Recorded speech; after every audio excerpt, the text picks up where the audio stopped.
Assalamualaikum warahmatullahi wabarakatuh. My name is Nur Azhar binti Mazhar and I would like to present about the introduction. Okay, I will start. The Employee Relation Department is frequently in charge of the service and benefits that their business provide to his workers, such as prayer room, pantry, transportation, equipment and facilities in the department. The goal of industrial relation is to improve employees' economic condition, to offer workers a voice in decision making, and to eliminate industrial conflict and its repercussions.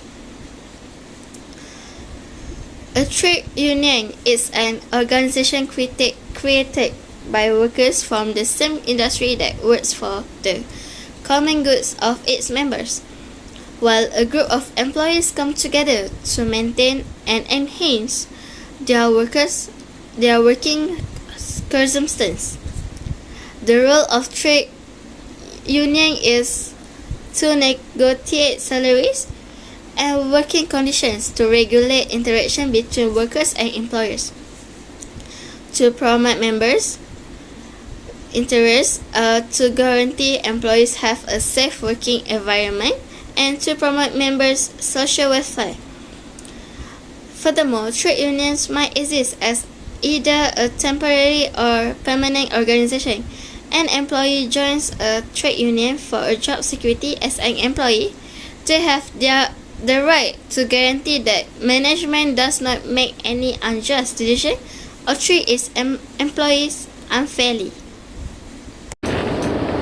Assalamualaikum warahmatullahi wabarakatuh. My name is Zul Haris Arif bin Muhammad Noor. Today I will explain responsibility of employee and trade union section 7, demanding employee rights and needs. Trade union in demanding their rights and needs as well as protecting their employment interests. There are numerous factors that influence worker participation in trade union in Malaysia today. Workers are motivated to join a trade union for the three reasons. The first is economic reasons, and second is rights protection, and the last is social reasons. Trade union perform a variety of functions. In general, the main purpose of establishing a trade union in an organization is to protect its members' rights and welfare from being oppressed by employers.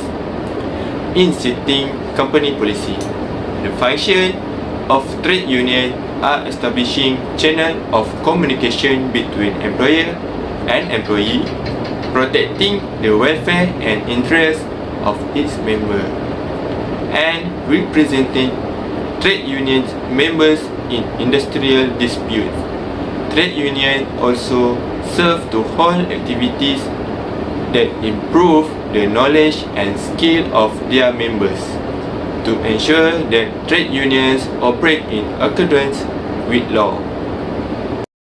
Bismillahirrahmanirrahim. Assalamualaikum warahmatullahi wabarakatuh. My name is Ifan. So today I gonna present about persuading workmen to join or not to join a trade union.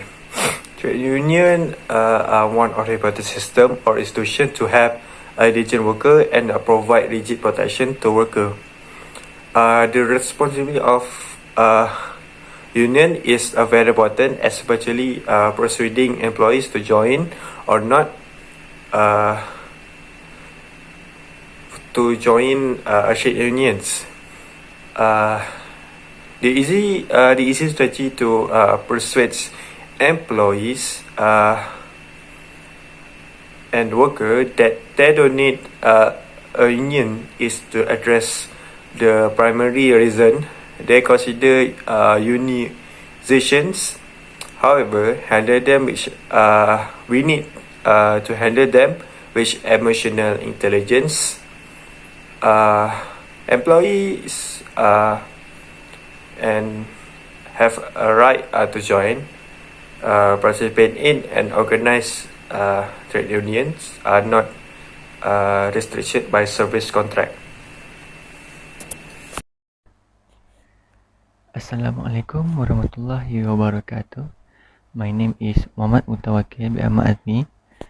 So, Today I want to present about the responsibilities of the employers, which is intimidating a person to become or not to become, or to continue to be, or to stop being a member or an officer of a trade union. So, these things that they cannot do. It is because employers who terminate an employee, hurt or threaten to injure him in his job, or alter or threat to alter his position due to his prejudice or discrimination, are in violation of Section 59 bracket 1 of the Industrial Relations Act.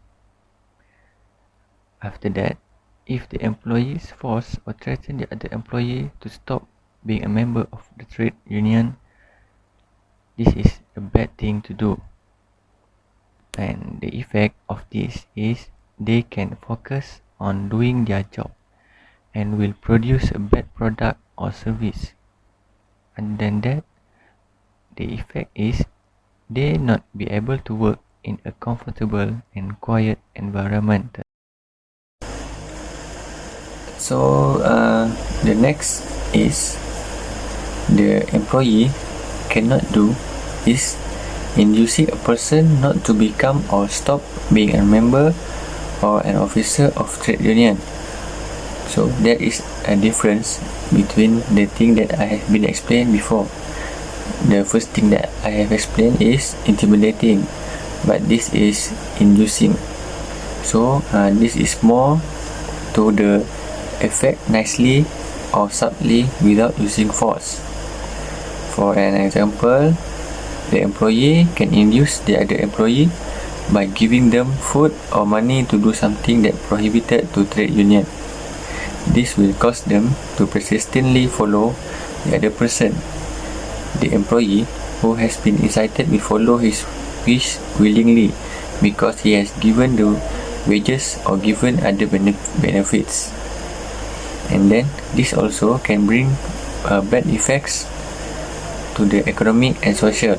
For the economic, this will lead to corrupt activities among employees, where they incite subtly and without knowledge of superiors.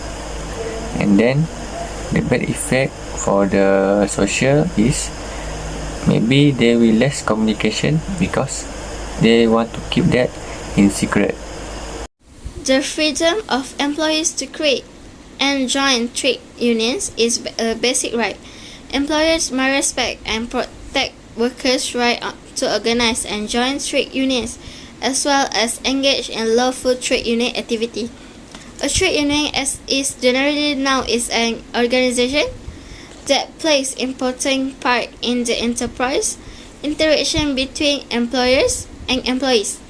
Employees or employers form trade unions to serve a middleman between workers and employers in order to create better and more peaceful workplace relations.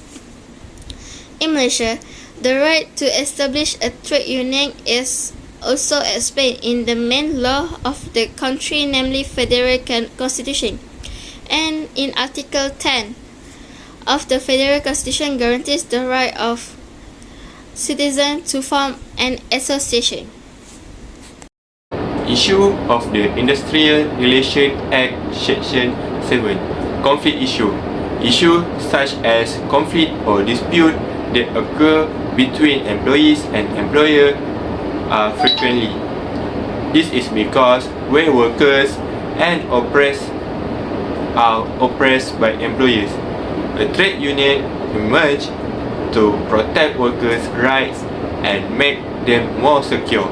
As a result, the conflict between the employee and employer, a problem arises which leads to the enterprise court resolving their conflict for the dispute issue. If a conflict resolution cannot be resolved and all other methods of resolution have been exhausted, resulting in the existence of enterprise action. For example, where it is regarded as the last resort solution for the disputing parties to obtain what they desire. So next point is a lack of cohesion and democracy in the trade unions. As we know, there are some of various interpretations of industrial democracy and how they have molded by conflicting current within labor movements. It is debatable whether trade union can legitimately advocates for industrial and economic democracy unless they themselves openly democratic. Individual rights and entitlements. Employee rights are a collection of legal and human rights.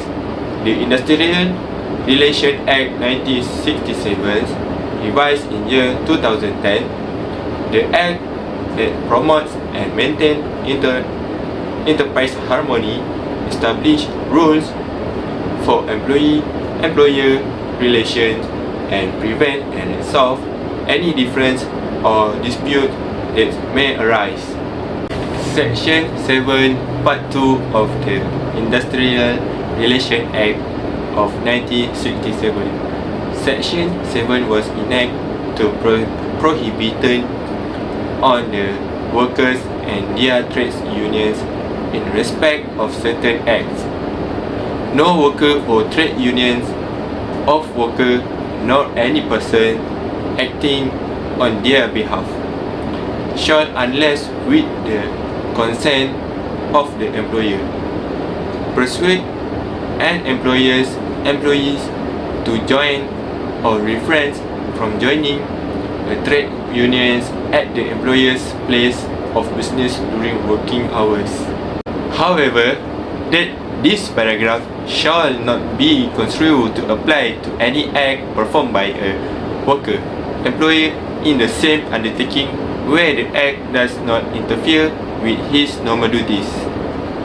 Intimidates anyone into becoming or refraining from becoming, continuing to be, or ceasing to be a member or official of trade unions, or endorse anyone to refrain from becoming or ceasing to be a member of official of trade unions by conferring or offering to confer any benefit on anyone, to procuring and offering to procure any advantage. That's all from me. Thank you. For the next point is employer recognition. For the next point, it is a recognition trade union with a voting membership of more than 50% of those eligible for membership and employed by a employer. So there are no others registered third trade union claiming to represent those people. Next, it is the trade union is eligible to recognition by the employer for collective bargaining purpose based on voluntary recognition agreement between the employer and the trade union. Okay, that's all for me. Aside from providing a basic level of employment and security of tenure, the law also compels companies to maintain a safe working environment for their employees. The Occupational Safety and Health Act of 1995, OSHA 1995, puts requirements on an employer, among other things, guarantees so far as if feasible the safety, health and welfare tour of all his workers. OSHA 1995 applies to the industries listed in Schedule 1 of the OSHA 1995. A person who violates the responsibilities imposed is guilty of an offence and upon conviction is liable to a fine not exceeding 50,000 ringgit or imprisonment for a term not exceeding 2 years or both. Apart from the statutory duties, the employer has also common law duties, among others, to take reasonable care for the safety of its workers, and breach of such duty may actual liabilities for negligence. As can we conclude here is the people have their right to join the trade union or not without any force. It is the same like the people can decide what they want to do as long as they don't break the law that have been made in Malaysia. So hopefully the people in Malaysia can work in peace and harmony environment to achieve goals and objectives. So that's all from me. Thank you.